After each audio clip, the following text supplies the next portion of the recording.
Assalamualaikum warahmatullahi wabarakatuh. Bertemu lagi pada video kali ini. Kita bertemu pada pembelajaran 4, masih tema 1 dan subtema 1. Kemarin kita telah belajar tentang karakteristik Indonesia, geografisnya dan astronomisnya. Kita akan mengulas kembali letak dan luas wilayahnya. Kita sudah mempelajari luas wilayah Indonesia, letak Indonesia, dan kondisi geografis Indonesia. Secara geografis ini Indonesia diapit oleh 2 benua dan 2 samudra, yaitu Samudra Hindia dan Samudra Pasifik, serta benua Asia dan benua Australia. Kalau Indonesia berdasarkan astronomis, berarti Indonesia berdasarkan pada garis lintang dan garis bujur. Indonesia banyak sekali pulau-pulaunya sehingga disebut negara kepulauan, dan wilayah Indonesia lebih luas lautan daripada daratan, sehingga Indonesia juga dijuluki negara maritim.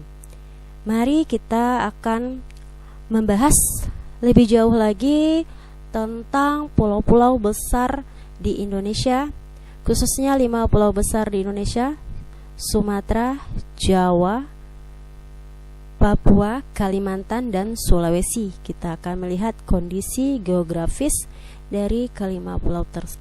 Baiklah, ini adalah Pulau Sumatera. Pulau Sumatera ini adalah tempat tinggal ibu, termasuk tempat tinggal anak-anak ibu yang ada di SD tempat ibu mengajar. Pulau Sumatera ini merupakan pulau terbesar kelima di dunia. Memiliki wilayah perairan sehingga banyak terdapat rawa, dan di wilayah timurnya terdapat banyak sungai-sungai besar seperti Sungai Musi, Batanghari, dan Asahan. Luas wilayahnya mencapai 443.065 km persegi. Lautnya Samudra Hindia, Pantai Caroco, Kepulauan Balitung dan Bangka, serta Pantai Iboh, dan masih banyak lagi. Daratannya berbatasan dengan Bukit Barisan dan banyak terdapat gunung berapi aktif seperti Marapi, Talang, dan Sinabung. Dataran rendahnya ada dataran rendah aluvial, dataran rendah Molabuh, dan Singkel. Ini gambaran geografis Pulau Sumatera secara garis. Nah, ini adalah pulau kedua, yaitu Pulau Jawa. Pulau Jawa ini merupakan wilayah terluas kelima di Indonesia dan merupakan pulau terbesar ke-13 di dunia. Pulau ini relatif muda dan sebagian besar terletak antara aktivitas vulkanik dengan deretan gunung-gunung berapi. Luasnya mencapai 162.700 km persegi. Batas laut sebelah utara Laut Jawa, timur Selat Bali, selatan Samudra Hindia, barat Selat Sunda. Batas daratan utaranya Kalimantan, timurnya Pulau Bali, selatan Pulau Natal, barat Pulau Sumatera. Dataran rendah Madiun yang terdapat di Jawa Tengah, dataran rendah Semarang dan Surakarta. Gunung yang terdapat diantaranya Gunung Ciremai, Papandayan, dan Salak di Jawa Barat, Gunung Merbabu di Jawa Tengah, Gunung Lawu di Jawa Timur, dan masih banyak lagi. Pulau Jawa ini sangatlah subur karena sebagian tanahnya tadi terbentuk dari aktivitas vulkanik gunung berapi. Berbicara wilayah ini luas kelima di Indonesia. Begitu gambaran Pulau Jawa. Nah, pulau berikutnya adalah Pulau Kalimantan. Pulau Kalimantan ini wilayahnya didominasi oleh hutan hujan tropis yang kaya akan pohon dan kayu-kayu yang besar, yang banyak manfaatnya untuk pembangunan. Nah, di Kalimantan terdapat dataran rendah, pantai, rawa, dan perbukitan serta pegunungan. Luas wilayahnya mencapai 743.330 km persegi. Batas lautnya sebelah utara Laut Cina Selatan, timurnya Selat Makassar dan Laut Sulawesi. Sebelah barat Selat Karimata, selatan adalah Laut Jawa. Batas daratan utara negara Malaysia, timur Pulau Sulawesi, sebelah barat Sumatera, sebelah selatan Pulau Jawa. Dataran rendahnya terdiri dari Pangkalabun, Kalimantan Tengah, Redep dan Selor terdapat di Kalimantan Timur, Ketapang dan Teluk Melano di Kalimantan Barat. Gunungnya antara lain Gunung Kinabalu, Gunung Lumut, Gunung Palung, dan masih banyak lagi. Pada umumnya daerah ini ditumbuhi hutan bakau dan hutan rawa. Nah, pulau kali ini sering kita lihat, kita tandai dengan huruf K. Ini adalah Pulau Sulawesi. Pulau Sulawesi ini secara geografis wilayahnya merupakan daerah yang terjal dan berbukit-bukit sehingga memungkinkan untuk memiliki sungai-sungai yang terjal dan pendek karena terbatasi oleh bukit-bukit tersebut. Nah, luas Sulawesi 174.600 km persegi. Batas lautnya utara Laut Sulawesi, timur Laut Maluku, barat Selat Makassar, sebelah selatan Teluk Tomini dan Laut Flores. Batas daratan sebelah utara negara Filipina, timur Maluku Utara, selatan NTT, barat Gorontalo. Dataran rendah terdiri dari Sungai Girirang, Sungai Jeneberang, dan Sungai Karana. Gunungnya antara lain Gunung Ambang, Gunung Lokon, dan Gunung Tongkoko, dan masih banyak lagi. Nah, Ananda, kali ini kita berada di Pulau Papua.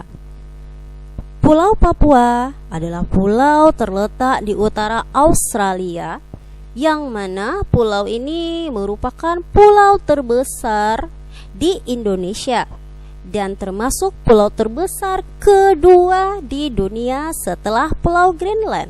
Tahu Pulau Greenland? Nah, luas wilayah Papua ini mencapai 786.000 km persegi, sangat luas. Batas lautnya sebelah utara Samudra Pasifik, sebelah timur dan sebelah baratnya Laut Banda, selatannya Laut Arafuru, dan batas daratan sebelah utara adalah Biak, sebelah timur Papua Nugini, selatan Australia, sebelah barat Maluku. Dataran rendahnya Sungai Baliem, Sungai Digul, Sungai Bian, dan Kamundan.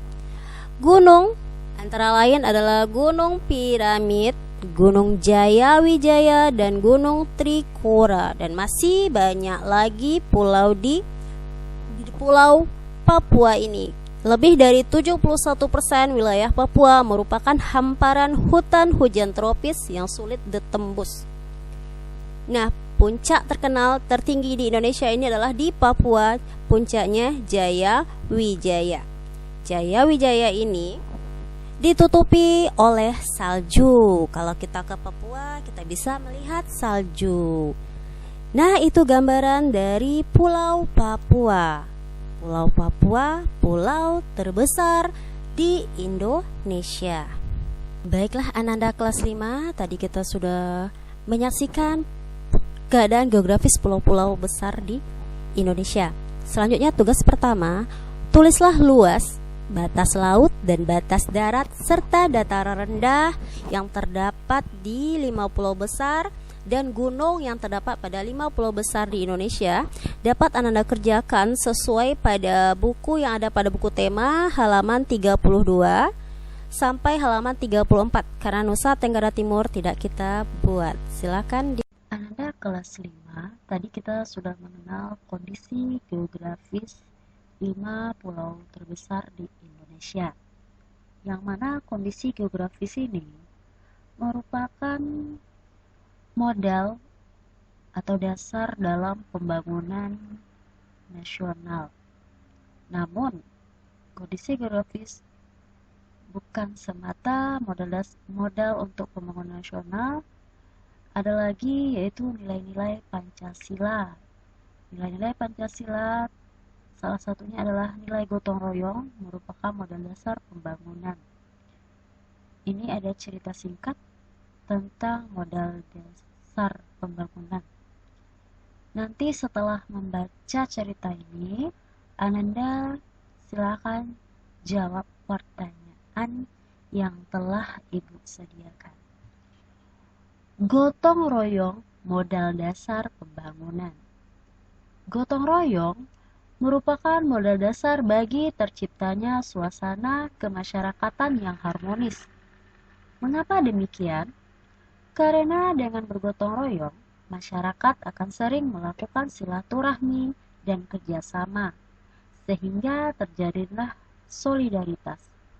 Seiring dengan munculnya rasa solidaritas ini, akan muncul juga rasa empati dan simpati di antara masyarakat yang akan mempererat dan memperkuat hubungan masyarakat. Tidak ada perbedaan dalam prinsip gotong royong. Gotong royong adalah kerjasama, memeras keringat secara bersama, dan perjuangan saling bantu-membantu secara bersama. Gotong royong dilakukan demi mencapai tujuan bersama, tidak mempedulikan agama, suku, ataupun golongan. Prinsip-prinsip gotong royong sangat bermanfaat bagi pelaksanaan pembangunan nasional, karena semua masyarakat merasa saling memiliki. Masyarakat juga merasa mempunyai tujuan yang sama, yakni terwujudnya kehidupan yang sejahtera. Dengan bergotong royong, segala program pembangunan yang dicanangkan oleh pemerintah akan dapat dilaksanakan dengan baik atau tanpa adanya gangguan yang disebabkan oleh ketidakharmonisan masyarakat. Jadi dalam teks ini terdapat ide pokok dan terdapat nilai-nilai yang terkandung dalam Pancasila. Silakan kerjakan tugas kedua ini. Setelah mendengarkan teks tadi, tugas keduanya: 1. Tulislah ide pokok paragraf 1 pada bacaan tersebut. Yang kedua, tulislah salah satu kalimat pengembang dalam paragraf 2. Dan tulis 4 nilai luhur Pancasila yang terdapat pada teks tersebut. Silakan dikerjakan pada buku temanya. Terima kasih sudah menonton video ini. Jangan lupa like dan subscribe-nya bagi yang belum subscribe.